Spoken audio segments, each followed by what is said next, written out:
திட்டங்கள் சிறிதாயினும் ஐயா எனக்காய் உன் திட்டங்கள் பெரிதல்லவோ.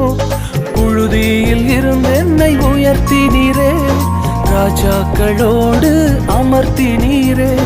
புழுதியில் இருந்து என்னை உயர்த்தினீரே, ராஜாக்களோடு அமர்த்தினீரே. உந்தன் கிருபைகளை எண்ணி நான் பாடுவேன், உந்தன் மகிமைதனை தினம் நான் ருசிப்பேன். அல்லேலுயா அல்லேலுயா அல்லேலுயா அல்லேலுயா. உம்மை உயர்த்துவதே எங்கள்